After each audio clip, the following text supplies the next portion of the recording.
સુરતના અડાજણ વિસ્તારમાં બેંક મેનેજરના આપઘાત કેસમાં સૌથી મોટા સમાચાર સામે આવ્યા છે। સુરતમાં બેંક મેનેજરના આપઘાત કેસમાં પ્રેમિકા સામે દુષ્પ્રેરણાની ફરિયાદ અડાજણ પોલીસે નોંધી હતી। અડાજણના પવિત્રા રો હાઉસની ઘટના હતી। બેંક મેનેજરે આપઘાત કર્યો એ સમયે પ્રેમિકા હાજર હોવા છતાં કોઈને જાણ ન કરી હોવાનો ફરિયાદમાં ઉલ્લેખ કરવામાં આવ્યો હતો। આપઘાત પહેલા યુવકે એક પત્ર પણ લખ્યો હતો। પોલીસે આ સંદર્ભે ગુનો દાખલ કરી તપાસ હાથ ધરી હતી। આની અંદર આ કામે જે બેને સુસાઇડ કરેલ છે એ એના હાથે જે ઇન્ડિયન બેંકનું જે બેંકમાં સર્વિસ કરતા હતા એના હાથે કંઈક એને એક તરફે પ્રેમ હતો કે હતું એના કારણે એ બંને વચ્ચે રિલેશનશિપ હતું ને એ દરમિયાન એ લોકો ઘરે આવેલા અને ત્યારે એને બી એક સુસાઇડ નોટ પોતાના પર્સમાં રાખી અને એને સુસાઇડ કરેલ। એ બાબતની તપાસ જે તે વખતે અકસ્માત મોતનો ગુનો દાખલ કરી અને પોલીસે તપાસ કરી। ત્યારબાદ તપાસ દરમિયાન આ કામના જે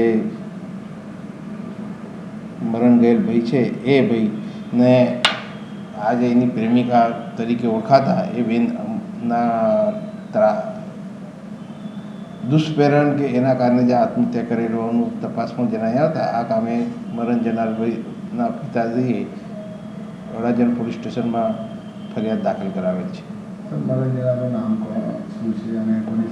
મરણ જનાર છે રાકેશ ભાર્ગવ કરીને, અમન રાકેશ ભાર્ગવ કરીને છે। ઇન્ડિયન બેંકમાં નોકરી કરતા હતા એ, બરાબર। અને એમની સામે જે આત્મહત્યાનો જે ગુનો દાખલ કરવામાં આવેલો છે એ એક લેડીઝ છે અને એ અંગેની ફરિયાદ હાલ તપાસ ચાલુ છે।